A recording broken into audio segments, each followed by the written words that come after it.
There's a book inside the Bible that people treat like a collection of old poems. They read it occasionally.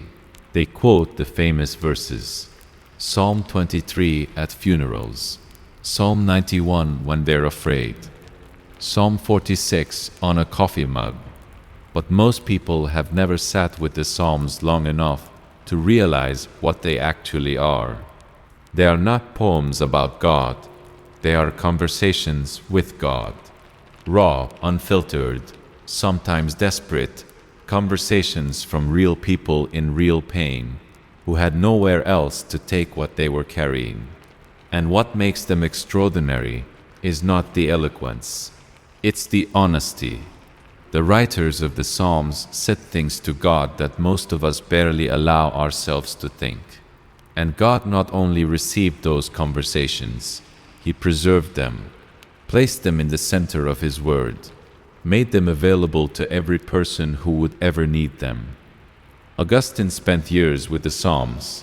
He lectured on them, preached through them, returned to them throughout his life with the devotion of someone who had found in them a language for things he could not otherwise express. He wrote of the Psalms as the place where human experience and divine revelation meet most directly, where you can bring whatever you are actually feeling and find that someone has already been there, already said it, already received an answer. He believed God speaks through them, specifically, personally, to the individual soul that comes with the right kind of attention. So today we want to look at 5 Psalms together, not to give you a Bible study, to give you something more practical than that, because there is a real possibility that whatever you are going through right now, whatever you are carrying, whatever question you have been sitting with, whatever season you are in, God has already spoken to it, and His Word is sitting in the Psalms, waiting. The only question is whether you have been quiet enough to hear it. The first Psalm we want to look at is Psalm 23. And before you click away because you have heard this one 1,000 times, stay, because there is something in this psalm that most people miss completely. The Lord is my shepherd. I shall not want. Most people hear this as a comfort verse, something for hard times, and it is that. But look at what it actually describes. The shepherd does not lead the sheep to a smooth, unobstructed path. He leads them through the valley of the shadow of death. Through green pastures, yes, but also through the valley. The psalm does not promise the absence of the dark place. It promises a presence in it. You will walk through the valley, that is assumed. The question is whether you walk through it alone. I will fear no evil, for you are with me. Not, I will fear no evil, because the evil has been removed. Not, I will fear no evil because my circumstances are good, but because you are with me. The comfort is relational, not circumstantial. God's presence in the dark place, not God's removal of the dark place. Again, to return to this psalm in some of the hardest seasons of his life, and what he received from it was not the reassurance that things would get easier. It was the grounding knowledge that the difficulty did not mean abandonment, that the valley, however real and however dark, was a place God was in.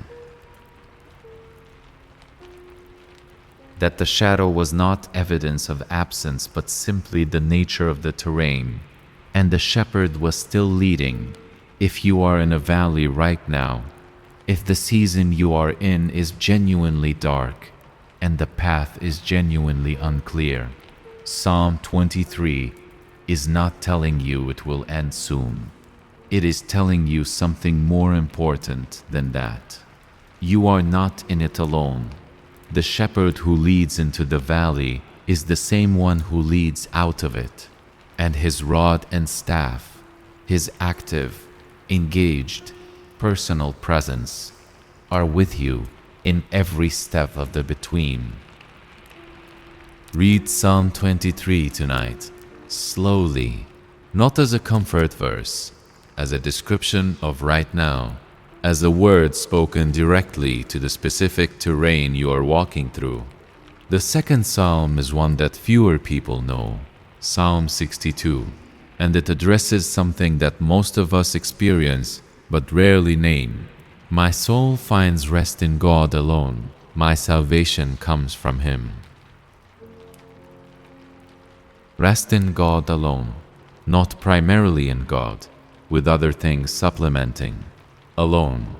Augustine wrestled with this word for years, because his natural tendency, like the natural tendency of most of us, was to find rest in multiple places, in the approval of others, in the resolution of circumstances, in the sense that things were going well and would continue to, in relationships and achievements, in the feeling of being understood, and none of it held. Every resting place that was not God eventually shifted under him, because everything that is not God is subject to change. Everything that is not God can be taken, and the soul that has distributed its resting to multiple sources discovers, in the moments when those sources become unavailable, that what it had was not rest at all. It was a temporary arrangement with things that were never designed to hold the weight of the soul's full weight. Truly, He is my rock and my salvation. He is my fortress. I will never be shaken. This is not a claim about the absence of difficulty. The person writing this psalm was under direct assault. Verse 3 describes enemies who are trying to topple him. The "I will never be shaken" is not a statement about comfortable circumstances. It is a statement about where the weight is resting. On the rock. On the one thing that does not move when everything else does. If you have been finding rest in things that keep failing you, if the peace you reach for keeps being taken away by the next development, the next disappointment, the next thing that does not go as planned, Psalm 62 is speaking to exactly that. The invitation is not to feel better about your circumstances. It is to shift where the weight is resting. Truly my soul finds rest in God alone, not as a sentiment, as a structural reality, as the fundamental reorientation of where you are placing the full weight of who you are. When you read Psalm 62, read it as a question being asked of you. Where is your soul resting right now? And if the honest answer is somewhere other than God, somewhere that keeps shifting, keeps disappointing, keeps failing to hold, this psalm is the invitation to move the weight, slowly, imperfectly, as many times as it takes, onto the one thing that does not move. The third psalm is one for the person who has been silent with God for too long. Psalm 139. You have searched me, Lord, and you know me.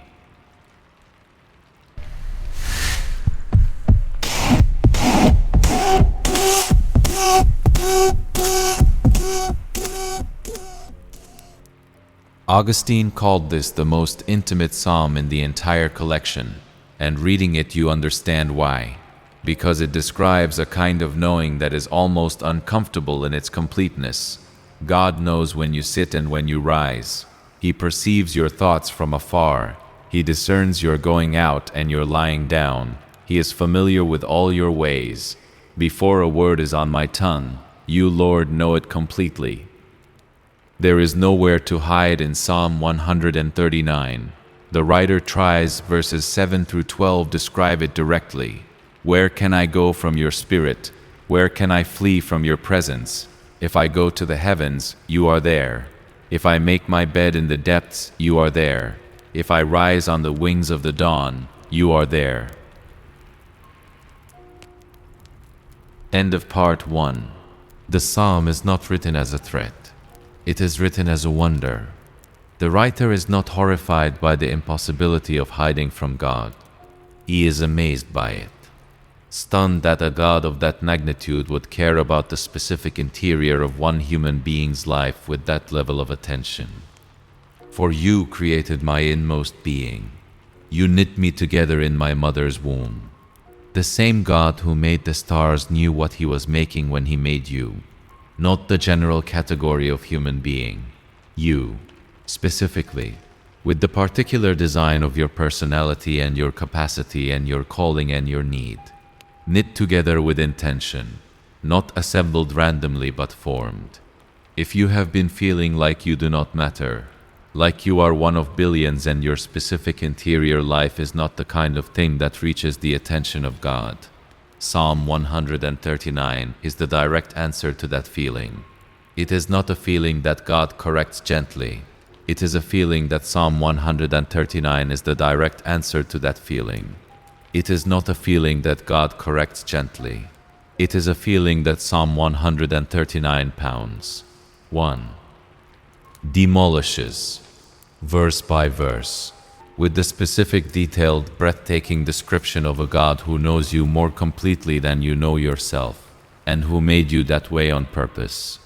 Read Psalm 139 when you feel invisible, when you feel like your prayers are not reaching anyone specific, when you feel like the particular circumstances of your life are too small or too ordinary to be worth God's detailed attention. Read it and let the impossibility of being unknown to God settle into you.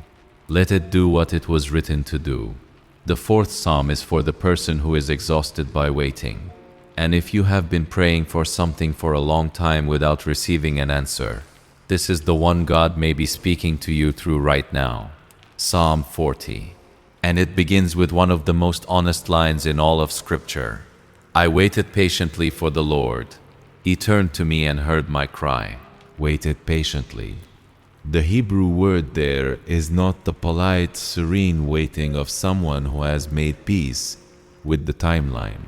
It means, I waited and waited. I waited longer than I thought I could. I waited until the waiting itself was a kind of suffering. And then, he turned to me and heard my cry. He turned, as if he had been facing another direction. No, as if, from the perspective of the person who had been crying out into silence, the moment of response felt like a turning, felt like suddenly being heard after not being heard. After the long stretch of nothing, the unmistakable sense that something had shifted.